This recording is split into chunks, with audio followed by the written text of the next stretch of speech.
Brasil foi construído pela mão escravizada. Dos cafezais às ferrovias, da culinária à dança, dos palácios às igrejas. Catedrais para os brancos e igrejas para os pretos, que não podiam entrar naquelas. Mas hoje, 134 anos depois do fim da escravização, trabalhadores negros, quando não estão empilhados nos presídios, onde são maioria, podem ser assassinados à luz do dia.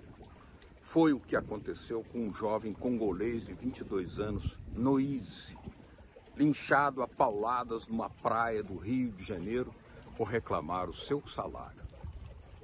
Cidadãos negros organizaram um protesto contra esse crime bárbaro em frente a uma igreja construída por escravizados em Curitiba. E depois entraram nesta igreja.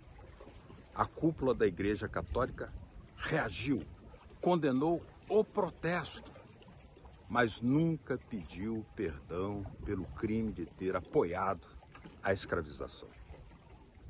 Latitude Brasil está começando. Alô, amigos e amigas do programa Latitude Brasil por Telesur. Uma grande alegria, uma satisfação, um compromisso estarmos aqui outra vez para tratar de temas essenciais para a compreensão do que é esse gigante do Sul, o Brasil. E hoje o nosso tema é um tema amargo, duro, violento, doloroso, criminoso, na verdade. O racismo no Brasil, o racismo estrutural no Brasil, o racismo impregnado desse país que teve quase 4 séculos de escravização.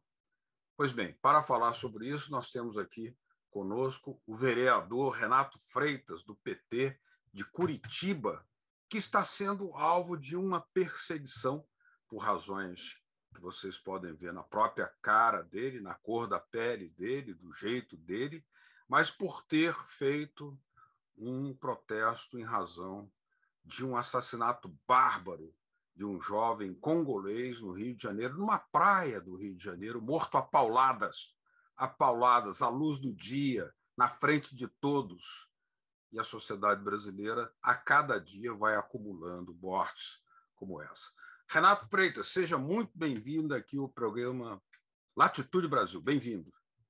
Salve, salve, Beto. Muito obrigado pelo convite, pela oportunidade de compartilhar e dialogar com vocês aí.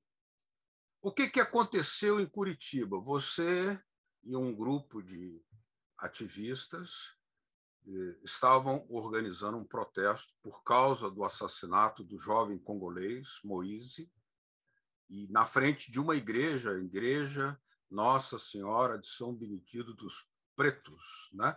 Ou seja, uma igreja construída pelos próprios escravos em 1737. Ou seja, construir pode, mas não pode entrar na igreja e reclamar, denunciar essa barbaridade dos assassinatos de negros no Brasil? É isso? É exatamente isso. Eu acho que essa é a maior insígnia da contradição a qual a gente vive aqui no Brasil. Nós, que construímos as casas, moramos de aluguel. Nós, que abastecemos os carros, usamos ônibus lotados e estamos expostos ao coronavírus durante a pandemia. Nós, que fazemos as escolas, estamos fora delas e do projeto de educação delas. Nós somos apenas a mão de obra nesse país e essa igreja foi exatamente isso. Uma igreja construída em 1737 por pessoas pretas, justamente porque aos nossos ancestrais não era dado o direito de frequentar nenhuma igreja que houvesse brancos, que eram todas as outras. Então, tiveram que construir uma igreja só para si, em cima de um cemitério de pretos, justamente na tentativa de apagar a história, porque daí não se saberia quem eram as pessoas e quantas pessoas estariam enterradas ali. E mesmo assim, depois tentaram destruir essa igreja e construir uma outra igreja em cima após o período da escravidão, numa nova tentativa de apagamento daquele bem, né, cultural que é nosso. E, portanto, a gente, sabendo do assassinato brutal do Moise e do Durval, a gente combinou, como todo o Brasil combinou, principalmente as grandes capitais, uma manifestação para o dia 5. E a gente marcou dia 5 às 5 horas, justamente porque depois do horário do expediente de trabalho, as pessoas iriam conseguir participar, já que entre os trabalhadores, entre os negros, os trabalhadores são a grande maioria, né? E chegando lá, o padre se incomodou com a nossa ação. Depois que já tinha terminado a missa, que a igreja estava vazia, ainda assim o padre foi lá, falou por que estava ocorrendo lá naquela praça, que é o centro antigo, que poderia ir para mais longe, e isso incomodou um pouco os manifestantes. Estava lá a Associação dos Imigrantes Africanos no Brasil, o movimento das mulheres pretas, movimento nacional, organizado, os setoriais de negritude dos diversos outros partidos, vários coletivos, o movimento negro em peso e outros movimentos sociais solidários feitos por pessoas brancas e que estão e compram essa luta, né? Então, todas as pessoas que estavam lá se incomodaram, primeiro, com a falta de empatia, de compreensão e de conhecimento do padre, que ocupa um lugar fundamental para a população negra, de memória, de ancestralidade, de reivindicação, e que sequer sabia que o Brasil todo estava parado para protestar as mortes por conta do racismo. Então, isso tudo gerou um descontentamento, entendendo que a nossa palavra e a nossa vida não estava sendo valorizada na palavra do padre lá dentro, justamente pelo que ele demonstrou ali fora. Nós entramos, a igreja estava aberta, não forçamos nada, não houve nenhuma ordem para que a gente não entrasse também. Nós entramos na igreja. Uma vez que entramos na igreja, a gente reivindicou o valor da vida, esse valor que é tão caro também para a fé cristã. Nós somos cristãos, eu particularmente sou cristão, e por isso compreendi que Cristo estaria ao nosso lado nesse momento. Agora, o que está acontecendo é a transformação de um protesto legítimo, previsto em lei, coberto em lei pela Constituição brasileira, e estão fazendo dele uma espécie de agressão à crença religiosa das pessoas e, por causa disso, querem, inclusive, cassar o seu mandato de vereador do PT de Curitiba. Como é isso? É uma nova expressão do próprio racismo? Com certeza, com certeza. Olha que hipocrisia. As pessoas que estão tentando utilizar isso de pretexto para me caçar, são as mesmas, e é a mesma Câmara Municipal que absolveu pessoas que comprovadamente cometeram assédio sexual, racismo, pessoas que cometeram racismo, vereador contra vereador dentro daquela Câmara, peculato, ou seja, desvio de verba pública, rachadinha, vereador que deu cesta básica com um adesivo de campanha grudado nos pacotes de arroz e de feijão, todas e muito nepotismo cruzado e tantos outros delitos que a Câmara se mostrou leniente, se mostrou compreensiva, displicente e absolveu. Agora nós, que de forma justa, legítima, pacífica, reivindicamos e clamamos para ser ouvido por Deus e pelas instituições, é claro, do nosso país, para que nos ouçam e tenham uma política de garantia de salvaguarda de nossas vidas e direitos, nós estamos sendo criminalizados. Isso é uma barbárie e isso é uma continuidade do racismo que justamente fomos denunciar nessa manifestação e agora a gente recebe uma resposta dessa desproporcional. Isso é o pretexto, porque o texto de verdade é que a gente denuncia o prefeito fez uma lei proibindo dar comida para morador de rua no centro da cidade sob pena de multa de R$ 550. Se você desse uma marmitex para um morador de rua, você seria multado. Nós é que denunciamos, mostramos toda a árvore genealógica do prefeito, que descende da burguesia portuguesa do século XII, XIII, mostramos os ajustes, os trâmites e o dinheiro milionário que o prefeito deu para as empresas de ônibus e de forma absolutamente antiética, aqui R$ 800 milhões no valor total de repasses. A gente faz essas denúncias e bate de frente com esses grandes poderes. Fizemos o projeto para obrigar o uso de câmeras corporais nas fardas dos guardas municipais, que mataram recentemente um jovem com um tiro nas costas, um jovem inocente. Então, toda essa nossa denúncia e toda a nossa atuação, projeto de renda solidária e tantos outros, isso daí fez com que a gente colecionasse desafetos entre os poderosos. E agora foi o pretexto. Agora, você como é que observa e analisa o fato de a Igreja Católica, que foi muito conivente com a tortura do racismo, com o escravagismo, né? Ela abençoou a escravização dos negros, mas ela teve um bispo como Dom Helder Câmara, que realizou aquela famosa Missa dos Quilombos, junto com Dom Pedro Casaldáliga, Pedro Tierra e o compositor Milton Nascimento, que pedia para a igreja, clamava para a igreja fazer uma revisão dos seus próprios crimes contra a comunidade negra, portanto, que fazia uma tortura sistemática, né? Exalando preconceito. Quer dizer, nem isso sensibiliza a igreja para uma revisão dos seus próprios atos? Arrepender de seus pecados, né? Para você se arrepender e pedir perdão, de fato, pelos seus pecados, você precisa reconhecê-lo. E esse não reconhecimento desses graves erros que mancham a história da igreja, infelizmente, são um caminho aberto para a reprodução dos mesmos erros, tal qual vivemos hoje na ameaça à democracia. Não fizemos o acerto de contas com o passado, com os ditadores e com os militares que usurparam violentamente o poder, e esse fantasma nos assombra nos dias de hoje. A igreja é exatamente o mesmo raciocínio. Não foi feito esse acerto de contas com a ética, com a consciência.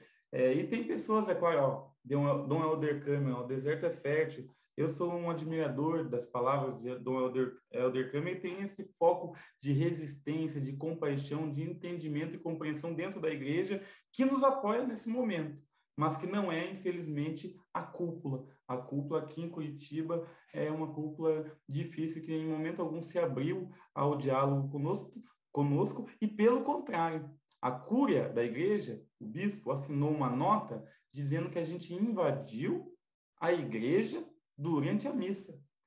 E isso é mentira, porque as imagens já revelaram que isso é mentira. Então, um bispo que lança uma nota mentindo, quem é o pai da mentira na Escritura Sagrada? Sabemos quem é. Então, a mentira só alimenta o mal. As coisas estão inversas, de ponta cabeça. O bispo aí, no caso, é um grande pecador, né, e não segue os exemplos do Papa Francisco, que está colocando a igreja para reconhecer seus crimes do passado, violência sexual contra crianças, sem passar a mão na cabeça de ninguém. Nós vamos fazer uma pequena pausa aqui no Latitude Brasil e voltamos já na conversa com Renato Freitas, vereador do PT de Curitiba. Até já.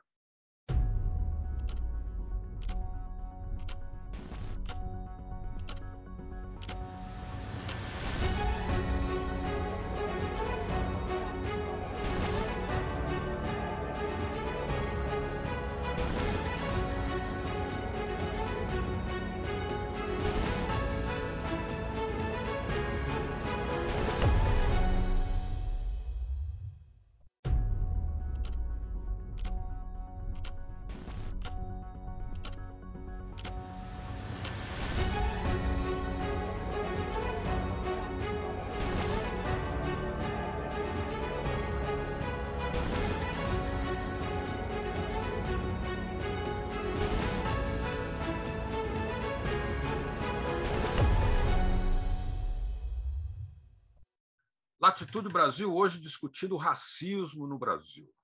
Um protesto pacífico feito numa igreja construída por escravos em 1737, em Curitiba, tem sido utilizado como pretexto para punir um vereador negro, que é Renato Freitas, que está aqui conosco, por fazer esse protesto na frente dessa igreja simbolicamente construída pelos escravos em Curitiba.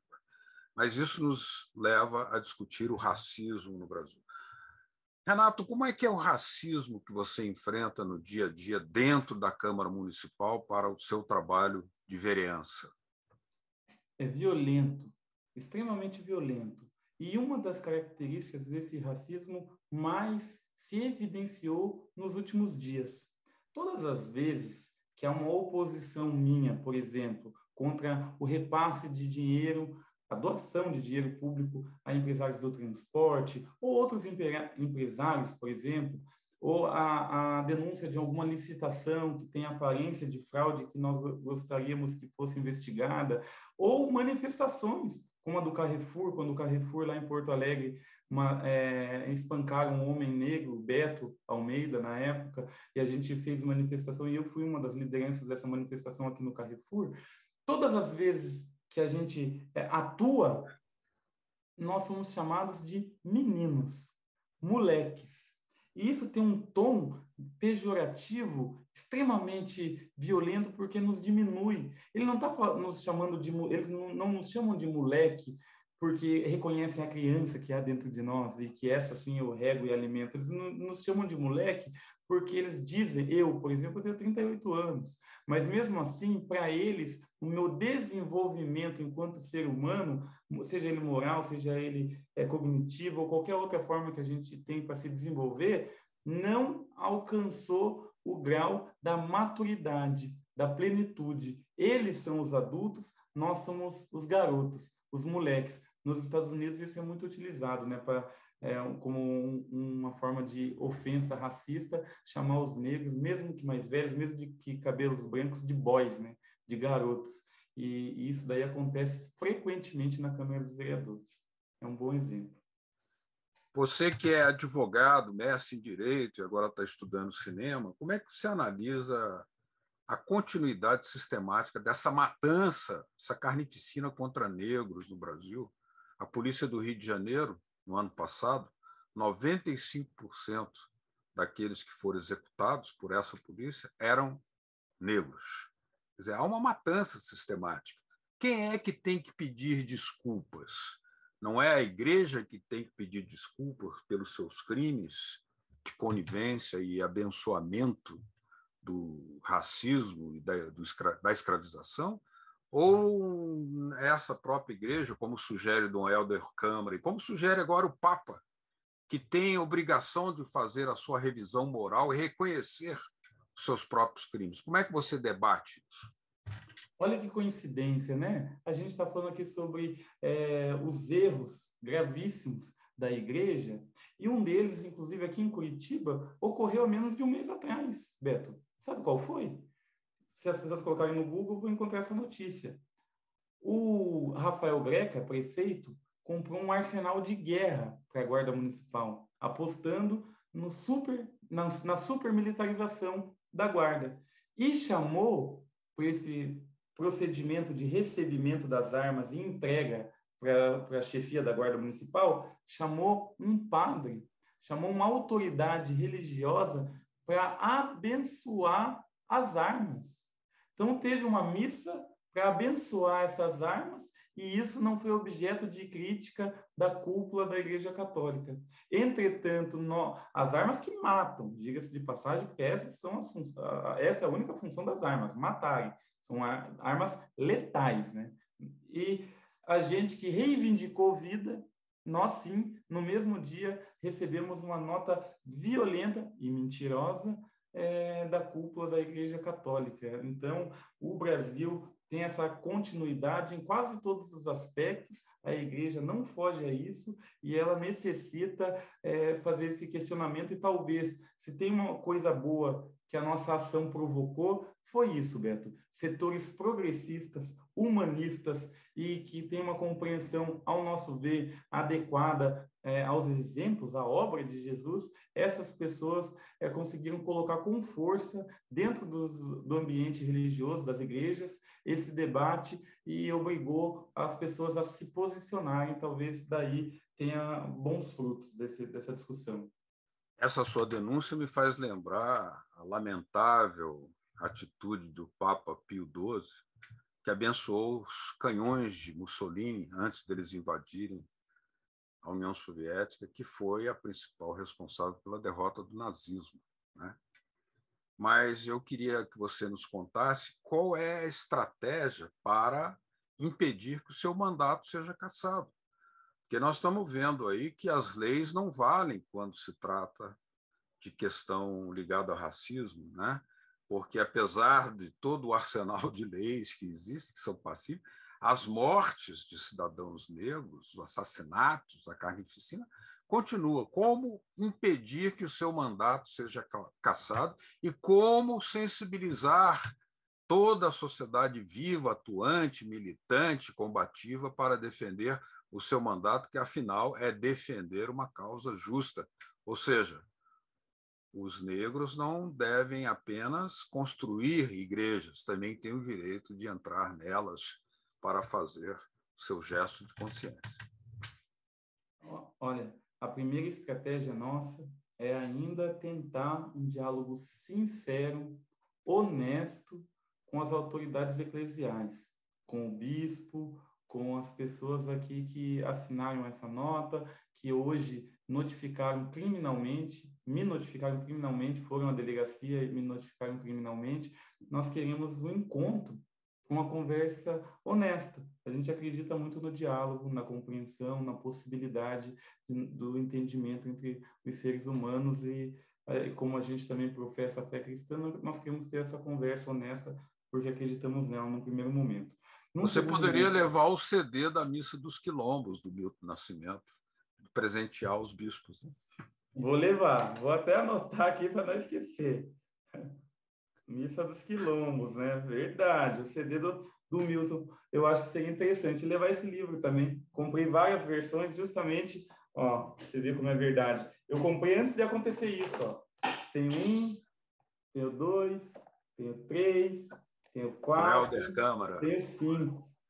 Dom Helder Câmara, eu comprei vários, porque eu tenho amigos que estão atravessando desertos de privação, morando na frente de um esgoto, num barraco de madeira, sem perspectiva, com parentes e familiares aprisionados nos piores presídios do mundo, que são os brasileiros, sem esperança, e talvez esse livro aí possa trazer um alento, e também talvez para o bispo, né? Então a gente vai apostar nisso. E num segundo momento a gente vai fazer uma mobilização popular.